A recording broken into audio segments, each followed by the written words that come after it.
नमस्कार, मैं हूँ आपके साथ कंचन मिश्रा। अपडेट मीडिया 24x7 में आप सभी का स्वागत है। अपडेट मीडिया 24x7 के समस्त परिवार की ओर से आप सभी को गणतंत्र दिवस की बहुत बहुत शुभकामनाएं। यह दिन हमारे देश की स्वतंत्रता, समानता और भाईचारे का प्रतीक है। 26 जनवरी 1950 को हमारा संविधान लागू हुआ था, जिसने हमें लोकतंत्र में अपने अधिकारों और कर्तव्यों का बोध कराया। हमें गर्व है कि हमारे संविधान ने हर नागरिक को समानता, स्वतंत्रता और न्याय का अधिकार दिया है। यह दिन भारत के संविधान लागू होने की याद में मनाया जाता है। भारत का संविधान 26 जनवरी 1950 को लागू हुआ था। इस दिन दिल्ली के राजपथ पर परेड और झांकियां निकाली जाती हैं। भारत के राष्ट्रपति तिरंगा फहराते हैं और 21 तोपों की सलामी दी जाती है। आओ झुककर सलाम करें उन्हें जिनके हिस्से में ये मुकाम आता है। खुशनसीब होता है वो खून जो देश के काम आता है। ना पूछो जमाने से कि क्या हमारी कहानी है, हमारी पहचान तो बस इतनी है कि हम सब हिंदुस्तानी हैं। ना जियो धर्म के नाम पर, ना मरो धर्म के नाम पर, इंसानियत ही है धर्म वतन का, बस जियो वतन के नाम पर। एक बार फिर से आप सभी को अपडेट मीडिया 24x7 के समस्त परिवार की ओर से गणतंत्र दिवस की बहुत। भारत का गणतंत्र दिवस 26 जनवरी को क्यों मनाया जाता है? जैसा कि आप जानते हैं कि गणतंत्र दिवस हमारा राष्ट्रीय पर्व है जो 26 जनवरी को मनाया जाता है। हर साल गणतंत्र दिवस के दिन भव्य परेड का योजना बनाया जाता है जो इंडिया गेट से राष्ट्रपति भवन तक होता है। इस परेड के दौरान थल सेना, वायुसेना और नौसेना के जवान शामिल होते हैं। इस परेड के दौरान तीन सेनाओं के प्रमुख राष्ट्रपति को सलामी देते हैं। यही नहीं, इस दिन तीन सेनाएं आधुनिक हथियारों का प्रदर्शन भी करती हैं जो राष्ट्रीय शक्ति का प्रतीक है। लेकिन आप जानते हैं कि गणतंत्र दिवस 26 जनवरी को ही क्यों मनाया जाता है? दरअसल 1950 ईस्वी में मुझे भारत सरकार अधिनियम को हटाकर भारत का संविधान लागू किया गया था। संविधान को लागू करने के लिए 26 जनवरी का दिन इसलिए चुना गया क्योंकि साल 1929 में दिसंबर में लाहौर में भारतीय राष्ट्रीय कांग्रेस का अधिवेशन पंडित जवाहरलाल नेहरू की अध्यक्षता में हुआ था।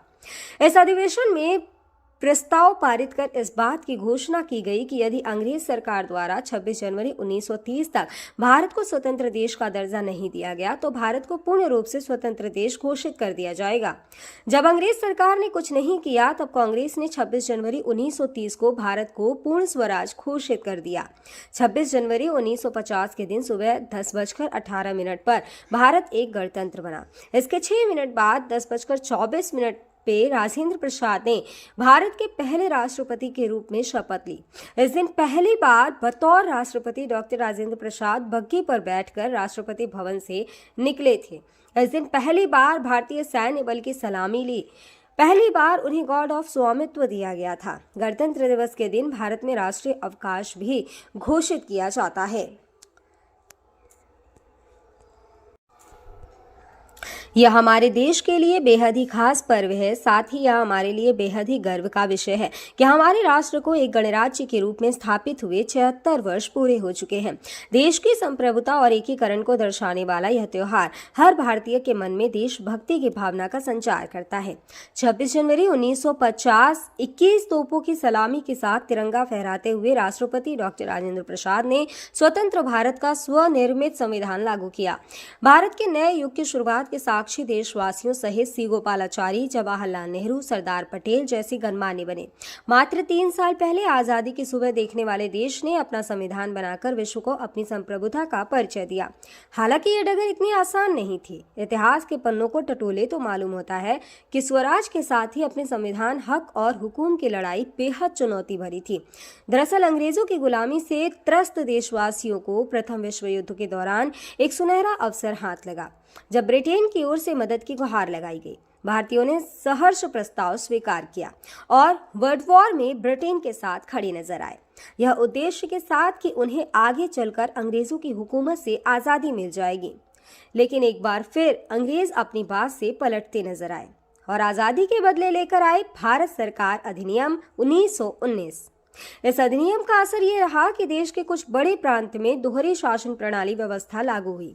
इसके तहत स्वास्थ्य, शिक्षा, कृषि जैसे विषयों को भारतीय मंत्रियों के सम्मुख सौंप दिया गया था।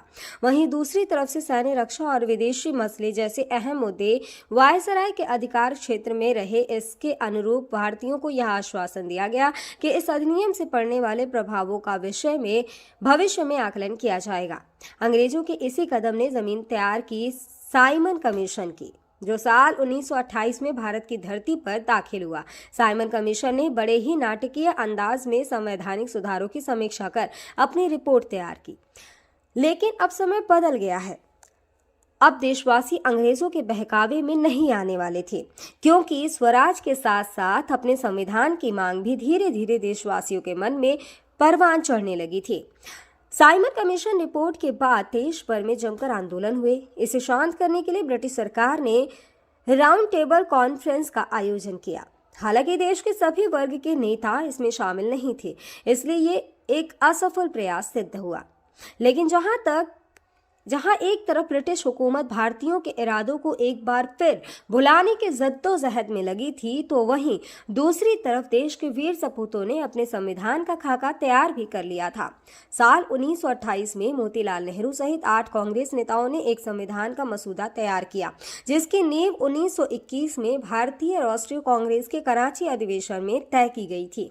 इस तरह स्वतंत्र भारत के संविधान की रूपरेखा सजने लगी थी। समय का पहिया आगे बढ़ता गया। फिर आया गवर्नमेंट ऑफ इंडिया एक्ट 1935, जिसे हमारे संविधान का संरचनात्मक आधार कहा जाता है। दूसरे शब्दों में कहें तो यह एक फाउंडेशन बन गया, जिसके ऊपर मौजूदा संविधान की भव्य इमारत खड़ी हो गई। एक्ट 1935 भारत के लिए आज़ादी की सुगबुगाहट के साथ आया, लेकिन आज़ादी की आहट के साथ मुस्लिम लीग और कांग्रेस के बीच मतभेदों की खाई गहरी होती जा रही थी। दोनों के बीच तल्खियां इतनी बढ़ चुकी थी कि बुनियादी मुद्दों पर भी समझौते की गूंज तक नहीं रही थी। हालांकि इन सभी विवादों से आगे बढ़ते हुए भारतीय नेता अपने लक्ष्य की ओर बढ़ रहे थे। दूसरे विश्व युद्ध के दौरान 1945 में सभी पार्टियों की सहमति से संविधान का प्रारूप तैयार कर लिया गया था, जिसे सार्वभौमिक वयस्क फ्रेंचाइजी स्वतंत्रता और समानता के साथ अल्पसंख्यकों के अधिकारों की रक्षा का विशेष ध्यान रखा गया था। इसके साथ ही भारत छोड़ो आंदोलन और आजाद हिंद फौज की निर्भीकता ने अंग्रेजों ने भारत में अनंत काल तक राज करने का सपना चूर चूर कर दिया था। जैसे जैसे भारतीय राष्ट्रीय आंदोलन जोर पकड़ता गया, ब्रिटिश हुकूमत पर संविधान निर्माण के लिए संविधान सभा के गठन का दबाव भी बढ़ता गया। इस गहमा गहमी के बीच आखिरकार 9 दिसंबर 1946 में नई दिल्ली के संवैधानिक हॉल में संविधान सभा की पहली बैठक हुई, जिसमें महात्मा गांधी को छोड़कर उस वक्त के राष्ट्रीय आंदोलन से जुड़ी करीब हर बड़ी शख्सियत शामिल थी, जिसका मुस्लिम लीग ने भारत को 2 हिस्सों में बांटे नए मुल्क पाकिस्तान की मांग को लेकर बैठक का बहिष्कार किया। लिहाजा पहली बैठक में कुल 207 सदस्यों ने हिस्सा लिया, जहां सभा के सबसे वरिष्ठ सदस्य डॉक्टर सच्चिदानंद सिन्हा को सभा का अस्थायी सदस्य चुना गया। हालांकि 2 दिन बाद 11 दिसंबर को डॉक्टर राजेंद्र प्रसाद सभा के अध्यक्ष निर्वाचित हुए और डॉक्टर HC मुखर्जी और VT कृष्णमाचारी को सभा का उपाध्यक्ष बनाया गया। इसी कड़ी में आया सुनहरा दिन 15 अगस्त 1947 का, जब गुलामी की बेड़ियों को तोड़ भारत ने आज़ादी की नई सुबह देखी। देशवासियों में जोश भरते हुए आज़ाद भारत के प्रथम प्रधानमंत्री जवाहरलाल नेहरू ने बुलंद आवाज में देश को संबोधित किया। इतिहास के पन्नों में यह भाषण ट्रस्ट विद डेस्टिनी नाम से दर्ज हुआ। इसके साथ ही तेज हुई संविधान निर्माण की प्रक्रिया। आज़ादी के बाद चुनौतियों में इजाफा हुआ। संविधान पर सामग्री की कमी थी, लेकिन उसका सही चयन और उचित व्याख्या का काम बहुत जटिल था। BN राव द्वारा तैयार किए गए संविधान के प्रारूप पर विचार विमर्श करने के लिए संविधान सभा 29 अगस्त 1947 को एक संकल्प पारित करके प्रारूप समिति का गठन किया। इसके अध्यक्ष के रूप में डॉक्टर भीमराव अंबेडकर को चुना गया। इस समिति में अंबेडकर के अलावा 6 और सदस्य थे। संविधान निर्माण के दौरान कई अहम फैसले लिए गए, जिसके राष्ट्रमंडल के समूह में भारत की सदस्यता, राष्ट्रध्वज का चयन, साथ ही राष्ट्रगान और राष्ट्रनीति का चुनाव शामिल था। यहाँ दिलचस्प बात यह है कि संविधान में सबसे पहले नंबर पर आने वाली उद्देशिका सबसे अंत में पारित हुई। संविधान अगर राजनीतिक असंवैधानिक दस्तावेज है, तो पीएमबल एक ग्रंथ को दार्शनिक नजरिया प्रदान करती है। डॉक्टर भीमराव अंबेडकर की अगुवाई में संविधान निर्माताओं ने 60 देशों के संविधानों का अध्ययन किया। 4 नवंबर 1948 को संविधान का अंतिम प्रारूप पेश किया।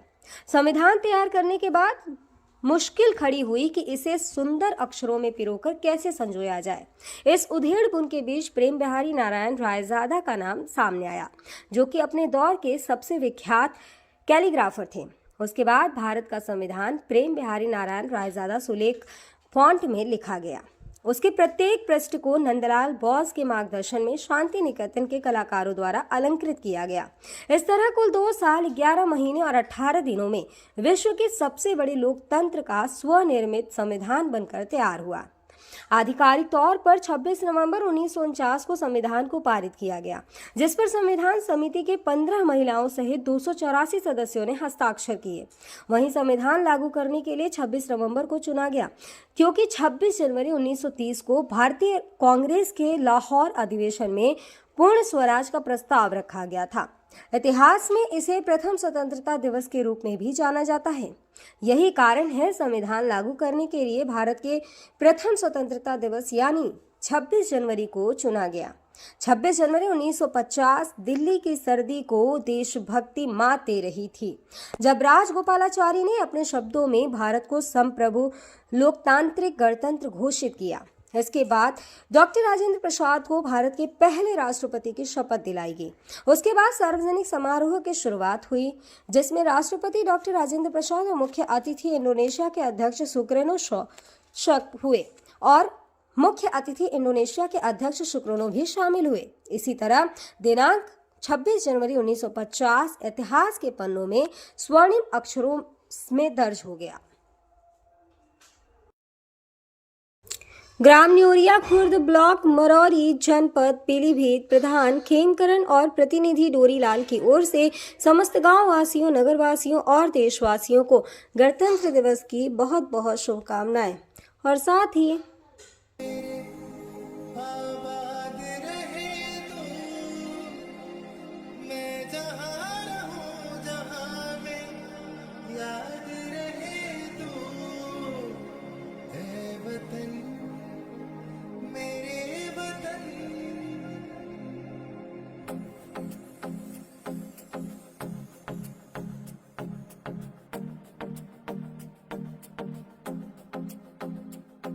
मेरा रंग दे,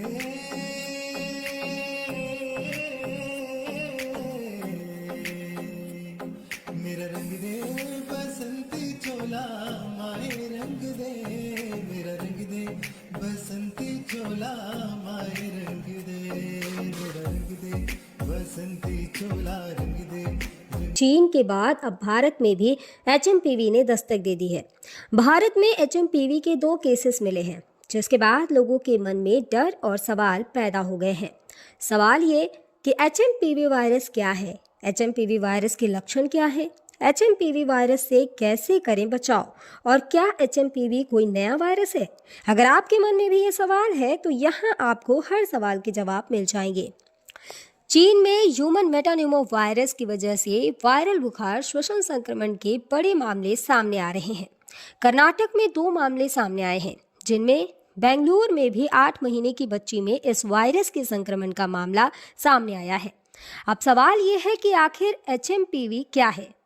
एचएमपीवी यानी ह्यूमन मेटान्यूमो वायरस एक श्वसन वायरस है जो फ्लू जैसे लक्षण पैदा करता है। अब निचले और ऊपरी श्वसन संक्रमण जैसे सर्दी का कारण बनता है। यह एक मौसमी बीमारी है जो आमतौर पर सर्दियों और शुरुआती वसंत में होती है, जो RSV यानी रेस्पिरेटरी सिंसिटियल वायरस और फ्लू के समान होते हैं। इससे बचाव के लिए एचएमपीवी आमतौर पर बच्चों में ही डिटेक्ट होता है। सभी फ्लू सैंपल में से 0.7 फेज में एचएमपीवी होते हैं। इसके लक्षण है कि एचएमपीवी वायरस को ह्यूमन मेटान्यूमो वायरस या ह्यूमो वायरस कहते हैं, जिसके लक्षण काफ़ी हद तक सामान्य सर्दी जुकाम के समान होते हैं। सामान्य मामलों में यह खांसी या गले में घरघराहट, नाक बहने या गले में खराश का कारण बनता है। छोटे बच्चों या बुजुर्गों में एचएमपीवी का संक्रमण गंभीर हो सकता है। कमज़ोर ह्यूमन सिस्टम वाले लोगों में भी ये वायरस गंभीर बीमारी का कारण बन सकता है। कहा जा रहा है कि इस वायरस से संक्रमित मरीजों में सांस लेने में दिक्कत और फ्लू जैसे लक्षण दिखाई दे रहे हैं। इसके इलाज के लिए ज़रूरी है कि इसमें सबसे ज़रूरी होता है कि अगर आपको एचएमपीवी के होने का संदेह होता है या इस तरह के कोई लक्षण आपको नज़र आते हैं तो बिना डॉक्टर के सलाह के कोई भी एंटीवायरल दवाओं का इस्तेमाल ना करें। सांस की बीमारी से जुड़े एक्सपर्ट ने लोगों को मानव मेटान्यूमो वायरस से लड़ने के लिए एंटीवायरल दवाओं का आंख बंद कर उपयोग न करने की सलाह दी है। ऐसे में सावधानी बरतें और बिना डॉक्टर के सलाह के कोई भी दवा न लें। फिलहाल इसका कोई टीका अब तक नहीं है।